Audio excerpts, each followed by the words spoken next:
کاغذ ہاتھ کاغذ قلم چومتے ہیں ہاتھ کاغذ قلم چومتے ہیں میں نے صلی اللہ لکھ دیا ہے میاں میرے منہ سے جو نکلے میرے منہ سے جو نکلے وہی صداقت ہے میرے منہ میں تمہاری زبان تھوڑی ہے کیا کہنے بات میرے منہ میں تمہاری زبان تھوڑی ہے پیسہ ڈال گئے ہو ذرا ہاتھ میں دیتے تو کتنا اچھا ہوتا اصل میں یہ جو ہے یہ شروعات اب یہ جب ماشاءاللہ بہادر گنج کے نوجوان ہیں چمپا گڑھ میں جب آتے ہیں یہی تو کامیاب کرتے لے کر کہیے سبحان اللہ میں یہ چاہتا ہوں کہ اس عظیم ہستی کا میں زیادہ وقت نہ لوں بولنے کے لیے جناب والا کے لیے اگر مجھے کھڑا کر دیا جائے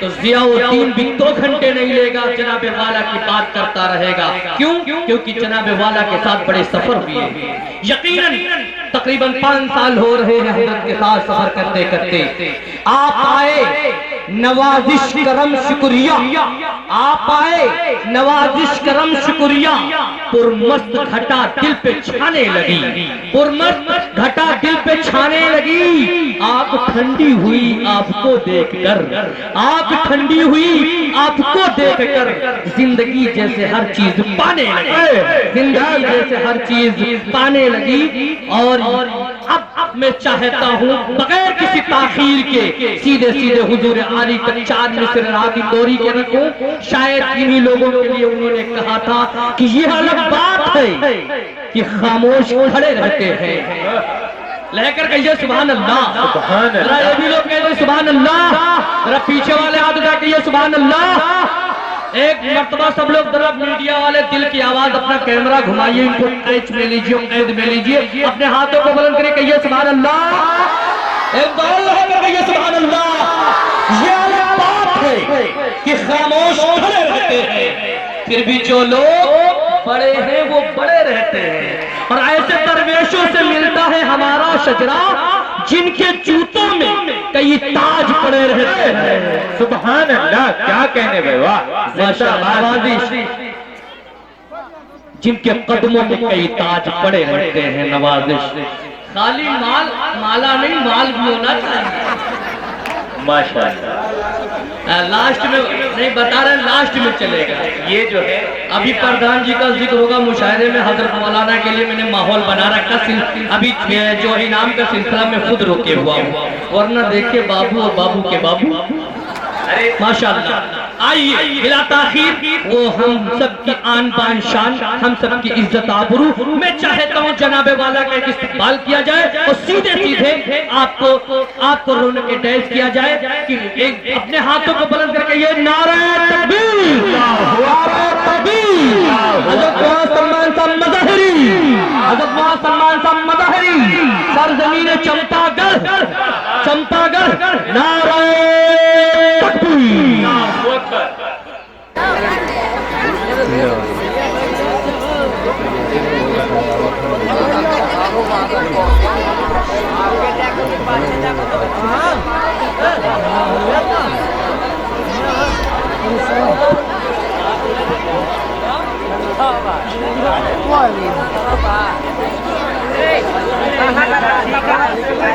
السلام علیکم ورحمۃ اللہ وبرکاتہ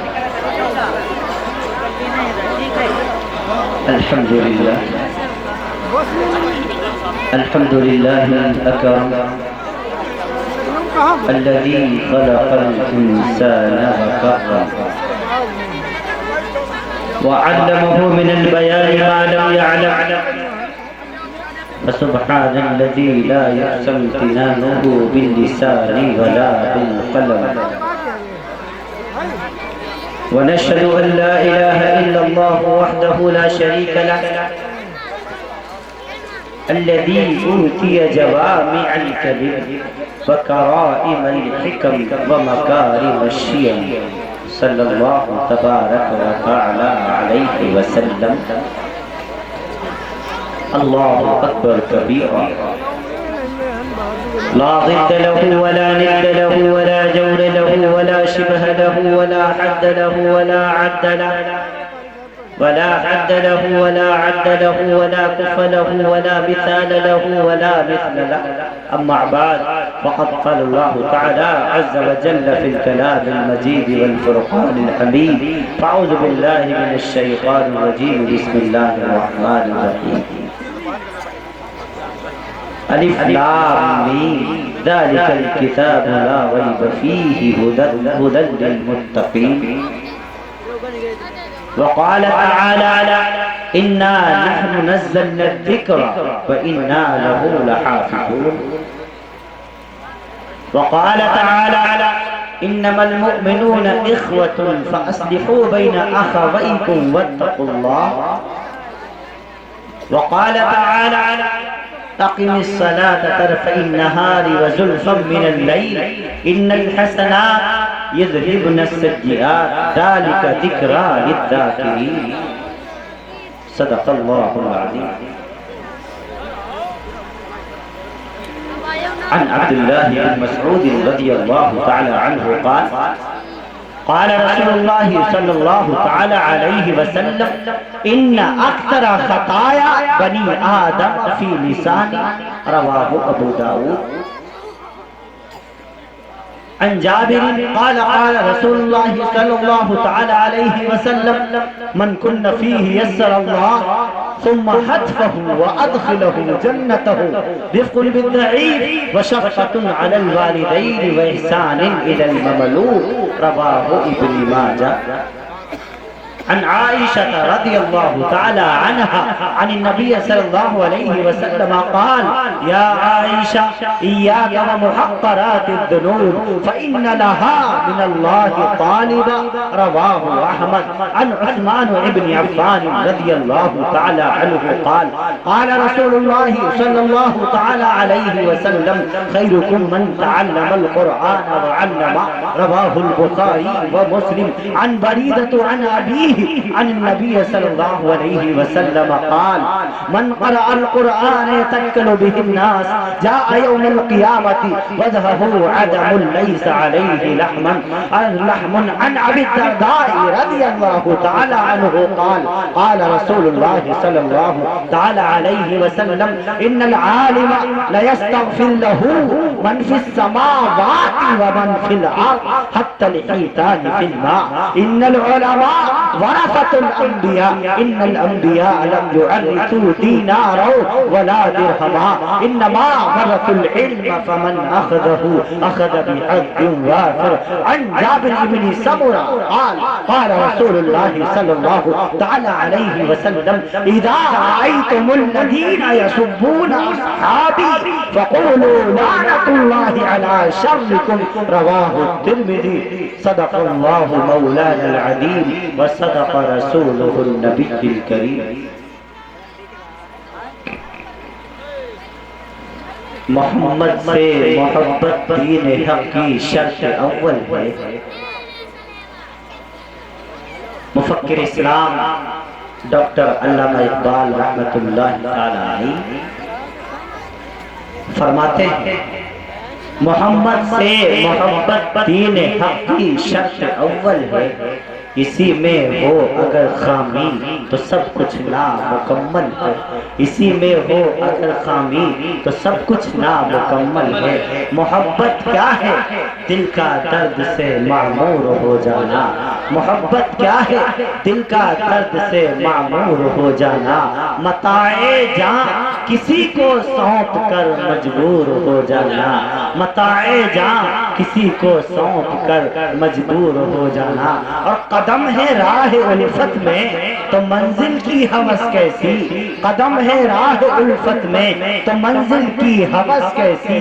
یہاں تو عین منزل ہے تھکن سے چور ہو جانا. یہاں تو عین منزل ہے تھکن سے چور ہو جانا. اور بسا لینا کسی کو دل میں دل ہی کا کلیجہ ہے، بسا لینا کسی کو دل میں دل ہی کا کلیجہ ہے، پہاڑوں کو تو بس آتا ہے جل کر دور ہو جانا، پہاڑوں کو تو بس آتا ہے جل کر دور ہو جانا، محبت کیا ہے دل کا درد سے معمور ہو جانا۔